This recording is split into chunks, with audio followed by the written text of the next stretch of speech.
Olá, meu nome é Flávia Capucci. Eu vou falar um pouco a respeito do livro que eu li recentemente. É um autor brasileiro, né? Fiquei assim, realmente muito encantada com a literatura e principalmente também com a capa. A capa, deixa eu ver aqui. Esse aqui é o extrato, né? O finalzinho da capa. É da artista Maria Helena Vieira da Silva, de 1951, né? E realmente me capturou, né, a arte dela, porque ele tem uma... é psicodélica, né? Ela tem uma profundidade, né? São quadrados coloridos, como viajando assim na arte, né, da capa. Eu também fiz uma pesquisa na internet e vi que tem outra edição com outra capa completamente distinta, né? E o trabalho dele é muito interessante porque ele inicia o livro falando da experiência onírica, né? Então o livro ele é todo a respeito de uma pesquisa elaborada por ele por volta de 18 anos, né, seguidos. Ele começou a fazer uma pesquisa profundamente, embasadamente na questão dos sonhos a partir dos seus 30 anos de idade, né? E ele teve esse insight no estudo, acho que de pós-doutorado, de doutorado nos Estados Unidos, né? Ele foi para lá estudar e aí remeteu, né, algumas questões da infância dele, né, com relação a respeito da curiosidade do sonho. Pelo que eu li do livro, sempre teve desde um trauma, né, infantil que ele teve, e teve pesadelos sucessivos na infância, né? Ele remontava aos 5 anos de idade, né, uma fase bastante marcante, né, na trajetória infantil, né, segundo a teoria freudiana, que é a fase, né, do desenvolvimento psicossexual infantil, né, onde Freud basou toda a teoria dele, e os 5 anos provavelmente aí é a fase final do complexo de Édipo, né? Então o autor Siddhartha, por exemplo, ele teve um corte, né, ele teve uma ruptura, né, familiar, né, ele perdeu, né, o pai, né, e ele começou a ter sucessivos pesadelos. Para quem é psicanalítica, né, ou que se liga nessa área, é muito bacana de ler, né, o desfecho da história que foi sobre terapia, né? Ele foi para terapia, foi trabalhado com ele, né, os jogos, o brincar, né, o que é importante para a criança, né, porque a criança ela elabora a partir do brincar, né, daí que a gente estuda vários jogos, né, aí, enfim, então e ele vai contando essa trajetória dentro da terapia, com os jogos e como que os sonhos eles foram se modificando, né? O processo onírico foi dando outro desfecho, até que as coisas começaram a tomar formas mais positivas, mais representativas, que ele começou a fazer laço com outros objetos mais positivos, e ele foi elaborando até que teve um desfecho final do sonho, né, do processo onírico, e é muito bacana mesmo de ler. Mas assim, ele traz outros sonhos, né, que ele pesquisou outros sonhos também. É um livro com uma abordagem, com vocabulário bastante rebuscado, né, porque ele é acadêmico, ele é professor, né. Vou deixar também aqui nos cards um link que eu assisti de uma entrevista dele no Bial, e foi bem bacana, porque assim, é um cara de uma humildade, né? Porque você se debruçar diante de tanta pesquisa, de estudo, se dedicar 18 anos da sua vida e você multiplicar esse conhecimento, né, praticamente grátis, né, vamos dizer assim, porque o livro dele é um livro muito embasado, tanto para quem é leigo, tem, né, a questão do vocabulário, né, vocabulário que ele oscila entre um vocabulário acadêmico e um vocabulário de uso pessoal, mas assim, confesso que são muitas palavras ali que realmente tive que recorrer à busca para entender o contexto, né? E ele também fala, né, o vocabulário também técnico, né? Fala de algumas patologias, ele vai falar das sinapses, né, químicas e elétricas, que é bastante interessante para quem faz psicologia, né, ou quem estuda farmácia, né. Ele fala também sobre alguns fármacos, da produção de substâncias químicas, né, que são os neurotransmissores. E ele também vai estudar os estágios do sono, né? Então, vai da primeira fase, a segunda fase, a terceira fase, até chegar ao sono REM. E ele estuda também a parte dos animais, né? Como que os animais, quais são as espécies que sonham, as espécies que não sonham, será que são todas as espécies que adormem, né? Qual a importância do sono para a vida, tanto dos animais quanto das pessoas. E ele também faz um recorte bastante interessante, que é olhar isso na historicidade, nas culturas, né? Qual é a representatividade do sonho, qual é a importância do sonho. Esse sonho é possível de interpretação? Por que se dá essa avalanche de símbolos e contraditória de desnexos no sonho? O que é o sonho, né? Então ele vai dividir isso, é o sonho do luto, é o sonho traumático, né? E existe uma interpretação para isso?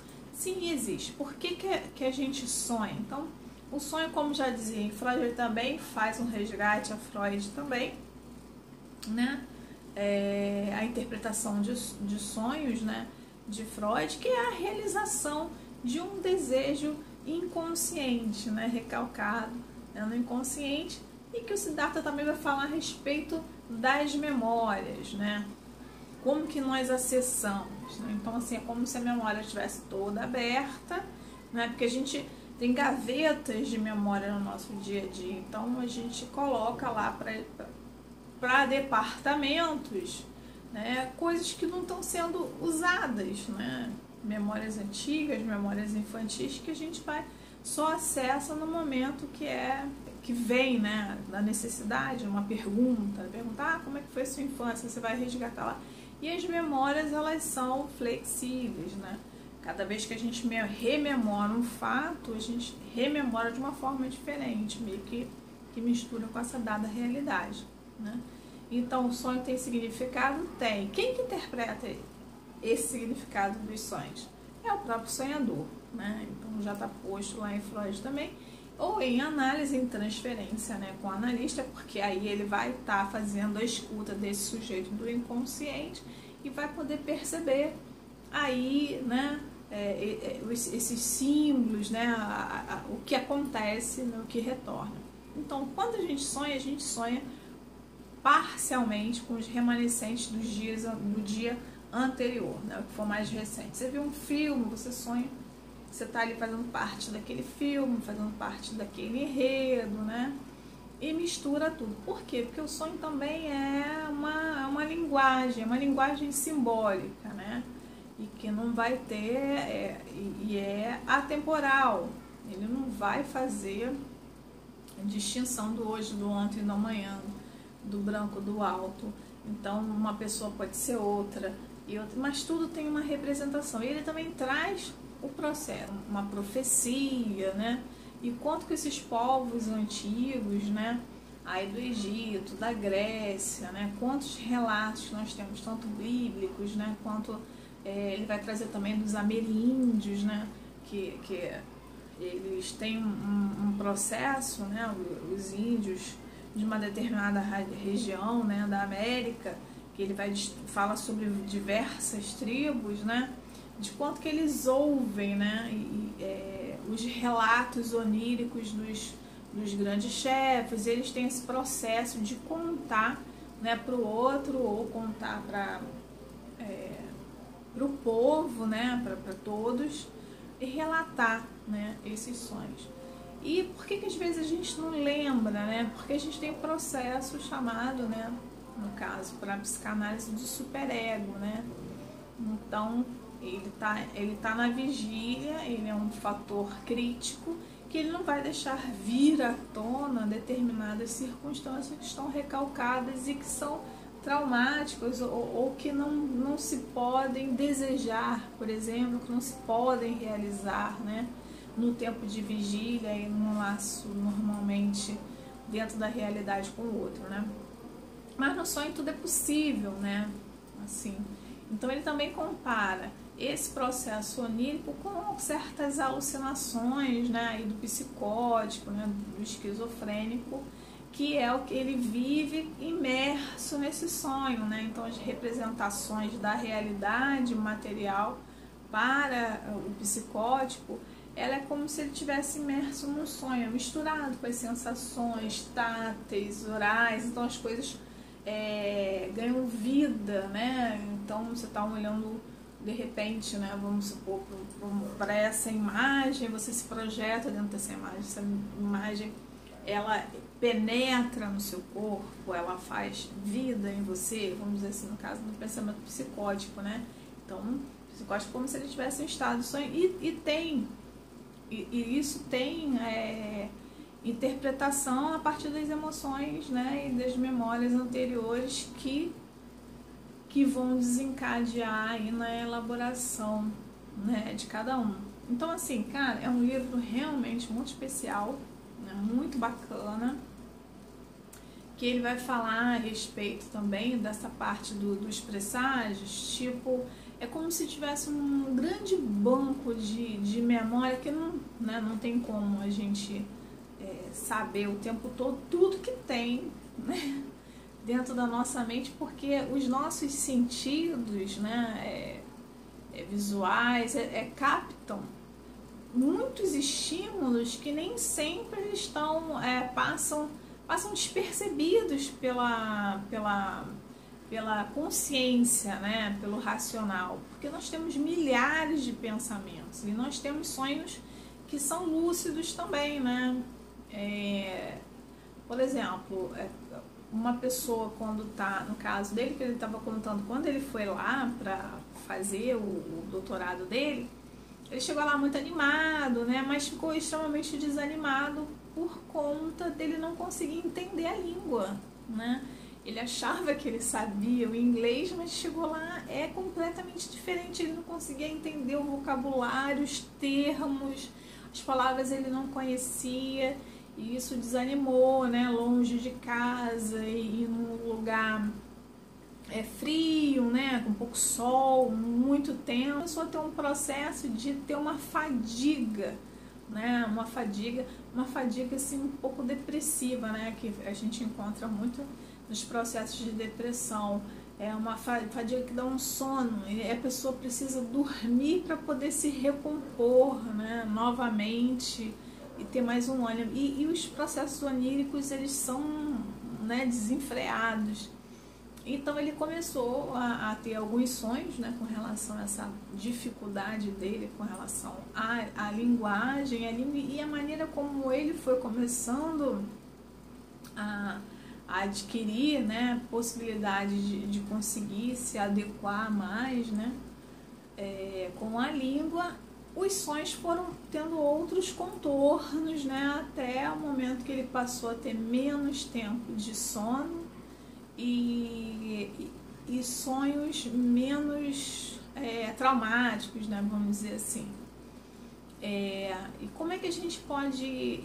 Então nesse caso, assim, das profecias, né, ali em você e aquilo se autorrealizasse, né? Tipo, é como se depois, na vigília, você estivesse perseguindo aquele contexto para que as coisas realmente acontecessem, né? Então, assim, a resposta, ela tá toda no nosso inconsciente, né? Como já diz aí, né, Freud. E o sonho, ele faz parte desse inconsciente e é o que nos dá notícia, né? Então, Freud, desde muito pequenininho, ele era deslumbrado pelos sonhos, né? Ele anotava, tinha hábito de anotar os sonhos, assim como o Siddhartha também falou, né? Que é o sonhário, né? E E a gente tem muito pouquinho tempo, um curtinho tempo para poder lembrar do sonho assim quando a gente acorda, porque quando a gente acorda tem um timezinho que o superego ele demora um pouquinho para despertar, né? No caso ele vai explicar a respeito do neurotransmissor noradrenalina, que a noradrenalina é que faz essa coisa aí, ela parece que baixa, e aí a nossa memória, ela meio que depende disso, né? E quando a gente acorda e aí volta, né, aos níveis normais, a gente esquece o sonho, né? No caso pra gente, o superego, ele adormece junto e ele dá um timezinho quando a gente acorda para ele acordar. E é aquele timezinho de tempo que a gente lembra do sonho. Mas por que a gente esquece? Porque a gente tem um relógio despertador, né? E a gente tem muita ansiedade para o dia seguinte, para os planejamentos do dia posterior. A gente tem muitas preocupações, a gente sonha com essas preocupações, com as vontades que a gente tem, os nossos desejos mais obscuros, né? Tal. É uma escolha que o nosso cérebro produz, ou, né, o nosso eu, né, junto com o id, porque o superego está ali, né, acrítico nesse momento. Então, assim, o que ele diz, né? Bota um caderninho do lado, tenta acordar com mais calma, né? E aproveitar esses segundos para poder anotar. E cada vez que você vai tentando fazer esse exercício, o tempo fica maior, que a lembrança do sonho fica maior e você vai percebendo as maiores elaborações do sonho. Então, quanto mais relaxado, melhor. E outra vertente é que ele fala, né, a respeito da importância do sono para o aprendizado, né? Então ele defende uma teoria de que as escolas precisam fazer com que os alunos durmam, né, logo após o aprendizado, para ele recompor aquela memória, né? E o corpo precisa do sono. Então, uma coisa é o sono, né, que ele vai falar a respeito do sono, a respeito dos estágios do sono e em que parte do estágio que a gente começa a sonhar, né? Dos neurotransmissores que são importantes para esse processo, o que aparece, né? Que quando ele faz o estudo dele, né, ele leva, né, ao laboratório, ele usa animais, né, ratos, né, principalmente, e ele é mestre, né, no comportamento animal. Ele evoca a psicanálise, ele também, né, as teorias behavioristas, né, e ele vai mesclando, né, toda a sua experiência subjetiva, que tem muito dele nisso, né, o sonho dele, as experiências oníricas dele, o trabalho dele em laboratório com os animais, o estudo do sono, né, por imagens, né, vai mapeando o cérebro. Então ele fala também a respeito do aprendizado. Então, assim, é um livro riquíssimo, né? Riquíssimo para quem é leigo, para quem é especialista, né? Eles podem ser aleatórios na maneira como eles escolhem os objetos desse sonho. É possível de interpretação a partir do próprio sonhador, desde que tenha essa disciplina de se observar, né? Observar os fatos que estão vivendo, o que aconteceu no dia anterior, quais foram os pensamentos, quais foram os laços sociais, o que se deram nos dias, né? É se manter ligado, conectado consigo mesmo, com o mundo, não é? E, né, fazer análise também, né? Se tiver alguma questão, né, como um sonho que seja remanescente e que traga angústia, né? É importante colocar isso em análise também. Então, é a minha dica de hoje. Tá bom, gente? Obrigada.